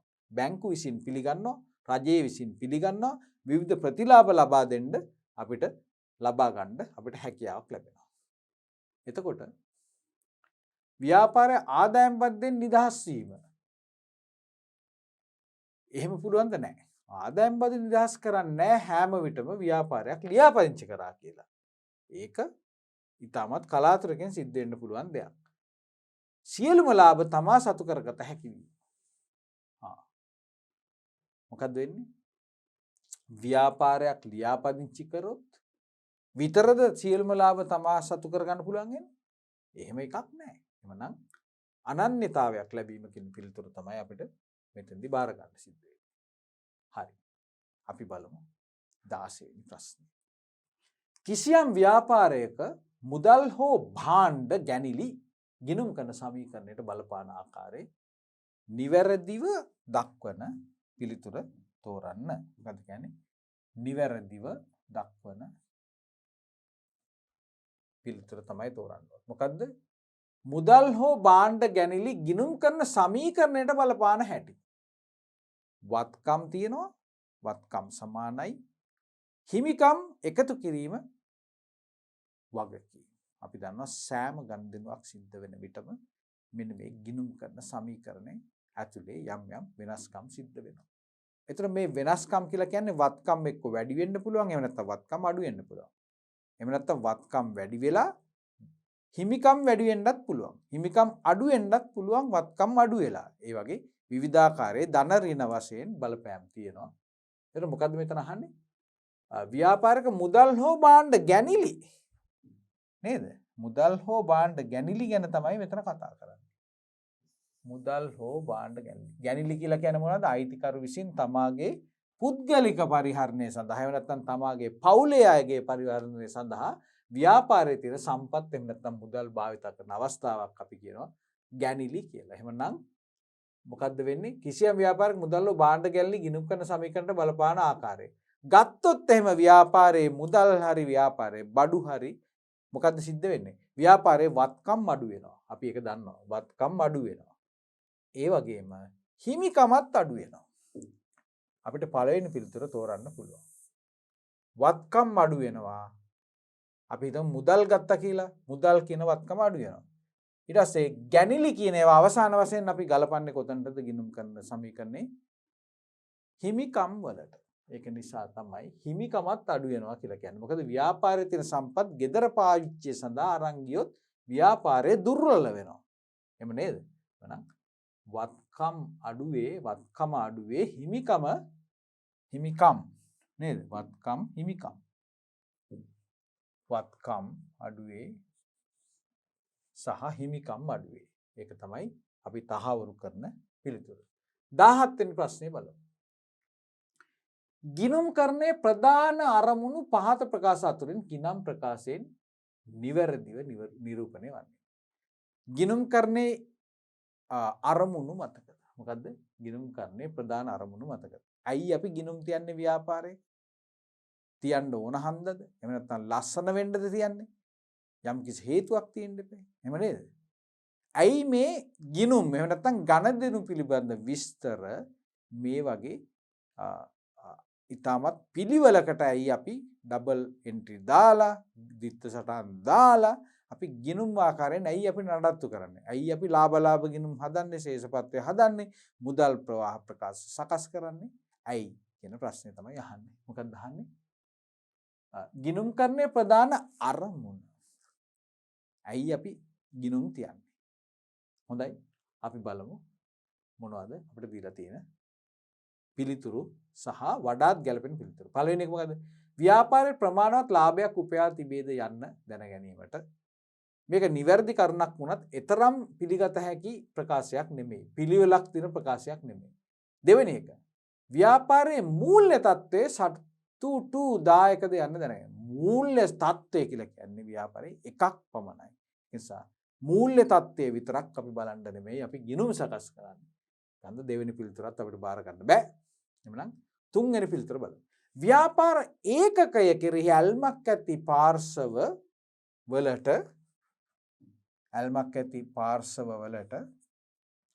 තීරණ ගැනීමට ප්‍රයෝජනවත් තොරතුරු සැපයීම. මෙන්න මේක තමයි අපි දැනගත්තේ මොකද්ද? ව්‍යාපාරයක් අපි කරගෙන යන්නේ ගිණුම්කරණය කරන්නේ ව්‍යාපාරයේ ඒකකයේ කෙරෙහි ඇල්මක් ඇති පාසලට අවශ්‍ය තීරණ ගන්න. අපේ සැපයුම් කරුවන් කැමති අපේ මූල්‍ය තත්ත්වය දැනගන්න තවදුරටත් අපිට ණයට බාණ්ඩ සපයනවද නැද්ද යන්න තීරණය කරන්න. ඒ වගේම අපේ ගනුදෙනුකරුවන් කැමති වඩාත් උසස් ගුණාත්මක නිෂ්පාදනයක් සාධාරණ මිලකට මිලදී ගන්න. ඒ වගේ විවිධාකාරයේ අරමුණු තියෙනවා. එහෙනම් මේ ගිණුම්කරණයේ අරමුණ මොකක්ද? එහෙනම් මේ ගිණුම්කරණයේ අරමුණ තමයි ව්‍යාපාරයේ කෙරෙහි ඇල්මකින් කටයුතු කරන මෙන්න මේ කියන පාර්ශවයන්ට අපේ ව්‍යාපාරයත් එක්ක කටයුතු කිරීමේදී අවශ්‍ය තීන්දුව తీරන ගැනීමට ප්‍රයෝජනවත් මූල්‍යමය තොරතුරු සැපීම තමයි ගිණුම්කරණයේ අරමුණු. හොඳයි 18 වෙනි ප්‍රශ්නේ. X තීරුවේ ගිණුම් වර්ගද Y තීරුවේ ලෙජර් ගිණුම් කීපයක්ද දැක්වේ. මොකද කියන්නේ? X තීරුවේ සඳහන් ගිණුම් Y තීරුවේ සඳහන් ලෙජර් ගිණුම් සමග අනුපිළිවෙලින් ගැළපුව විට ලැබෙන පිළිතුර. හොඳයි. මොකද මෙන්න මේ මොනවද මේ හතර? මේ හතරට මොනවද කියන්නේ? ගිණුම් කරන මූල ධර්ම කියලා අපි කියනවා. වත්කම්, හිමිකම්, වගකීම්, ආදායම්. ව්‍යාපාරික සිද්ධ වෙන ඕනම ගනුදෙනුවක් මෙන්න මේ හතරෙන් එකකට දාන්න පුළුවන් කියන එක තමයි මේන් කියවෙන්නේ. එමනම් Y තීරයේ මොනවද තියෙන්නේ? විවිධ ගිණුම් වර්ග කීපයක්. එතකොට මේ ගිණුම් කරන මූල ධර්ම කීපයයි තියෙන්නේ හතරක් විතරයි තියෙන්නේ. හැබැයි ගිණුම් ගොඩාරියක් තියෙනවා. නේද? එතන මේ වත්කම් විදිහට ආයත් ගිණුම් ගත්තොත් එimhe ගොඩාරියක් තියෙනවා ව්‍යාපාරයක. හිමිකමුත් එහෙමයි, වගකීමුත් ආදායමුත් එහෙමයි. විවිධ ආදායම් මූලස්ස තියෙනවා. ලාභාංශ, පොලි, කුලි වගේ දේවල් නේද? ගාස්තු විවිධාකාරයේ ආදායම් තියෙන්න පුළුවන්. එහෙනම් මොකක්ද අහන්නේ? X තීරයේ සඳහන් ගිණුම් වර්ග Y තීරයේ සඳහන් ලෙජර් ගිණුම් සමග අනුපිළිවෙලින් ගැලපුවට. එහෙනම් මේ මෙතන තියෙන ලෙජර් ගිණුම්, එතකොට මේ ලෙජර් ගිණුම් අයත් වෙන ගිණුම් කරන මූලිකාංගය තමයි තෝරන්න කියන්නේ. එහෙනම් ලද පොලි කියලා කියන්නේ මොකද්ද? ආදායම් ගණයට අයත් එකක්. ලද පොලි කියලා කියන්නේ ආදායම් ගණයට අයත් ගිණුමක්. ඒ වගේම වත්කම් කියලා කියන්නේ ලද පොලි වත්කමක්ද, ණය හිමිය වත්කමක්ද, ගැනිලි වත්කමක්ද? ණය ගැතියු කියන්නේ වත්කමක්. මොකද තව ටික දවසකින් ණය ගැතියු මුදල් බවට පරිවර්තනය වෙනවා. ණය ගැතියෙක් අපිට ලාභයක් උපයන්න උදව් කරපු කෙනෙක් ණය ගැතියෙක් කියලා කියන්නේ. මොකද විකුණුවයෙන් පස්සේ තමයි ණය ගැතියු බවට පත් වෙන්නේ. විකුණන්නේ අපි ලාභයක් තියාගෙන නිසා.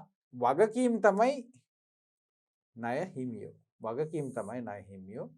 හිමිකම් වලට අපි කියනවා ගැනිලි කියලා. ගැනිලි ටික අන්තිමට අපි හිමිකම් වලට තමයි ගලපන්නේ. එහෙමනම් ඉස්සෙල්ලම D එකට යන්නේ, දෙවෙනි එක යන්නේ C, DC, BA.